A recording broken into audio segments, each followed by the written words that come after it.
سيدي حياتي رضاك. Au nom du Père, du Fils et du Saint-Esprit, un seul Dieu, Amen. Je suis à nouveau avec vous aujourd'hui pour vous expliquer un peu les listes électorales pour le conseil d'administration des diacres de l'église de San Mina et Pape Cyril VI. En fait, nous, on croit que l'Église se forme de plusieurs membres et chaque membre, il a un talent différent. Ces gens-là, ces membres-là travaillent pour l'unité de l'Église et dans un but spirituel. Mais comme vous savez, l'Église, elle a des en fait, responsabilités financières et administratives et d'où vient en fait l'importance du conseil d'administration des diacres. Ces gens-là sont responsables normalement de tout ce qui est financier, tout ce qui est administratif pour réduire le fardeau aux autres membres qui sont là pour un service spirituel et pour la prière. En fait, c'est selon la Bible, on prend ce processus-là.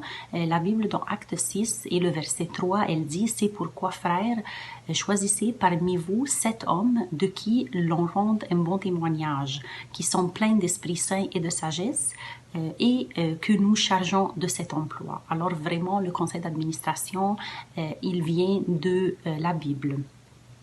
Pour y parvenir à voir c'est qui les membres de l'Église, en fait, le conseil, ou le comité électoral, il tient à assembler une liste d'électeurs, des gens qui vont avoir en fait droit au vote et des gens qui vont aussi avoir le droit de mettre leur candidature pour être dans le conseil d'administration. Alors, il y a certaines conditions, il faut les respecter pour se nommer un membre de l'Église. Premièrement, la liste électorale comprend les gens de la zone géographique du nord de Laval desservie par l'Église. Alors, les gens qui habitent cette zone-là sont considérés comme membres de l'Église de San Mina et Pape Cyril VI.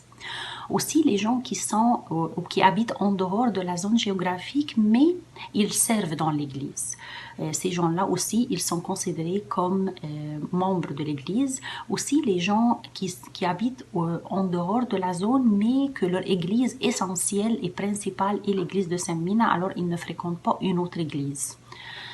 Aussi, dans le cas, mettons, d'une personne qui est résidente dans la même zone géographique de l'Église, mais elle est en train de servir dans une autre Église, le nom de cette personne-là sera radié de la liste. Elle ne sera pas dans la liste des noms ou des membres de service de l'Église qui ont droit au vote ou qui ont droit, en fait, de participer comme candidat pour le conseil d'administration. Parce que vraiment, nous, on cherche les gens par qui ou avec qui les décisions de ce conseil-là, ils vont les affecter, ils vont les influencer. Dans le cas où le nom d'un des membres qui fréquente l'Église, il n'existe pas dans la liste qu'on va afficher sur le site web, on s'excuse en avance et on vous demande de communiquer avec nous via le site web ou par courriel en fait, et on va ajouter votre nom. Il faut nous envoyer votre nom, votre adresse, numéro de téléphone, votre adresse courriel et la date de naissance pour vous ajouter à la liste des membres de l'Église. Mais au contraire, en cas de présence de votre nom dans la liste, mais vous ne croyez pas que vous êtes un membre de l'Église de Sainte Mina et Pape Cyril VI, on va vous demander aussi de communiquer avec nous et on va en fait enlever votre nom de la liste des membres si vous ne le souhaitez pas l'être. Si vous n'êtes pas sûr maintenant, qu'est-ce qui arrive si on n'est pas sûr si notre Église est vraiment bien Église Sainte Mina et Pape Cyril VI, communiquez avec nous. On va vous expliquer les démarches pour savoir en fait c'est qui votre Église principale.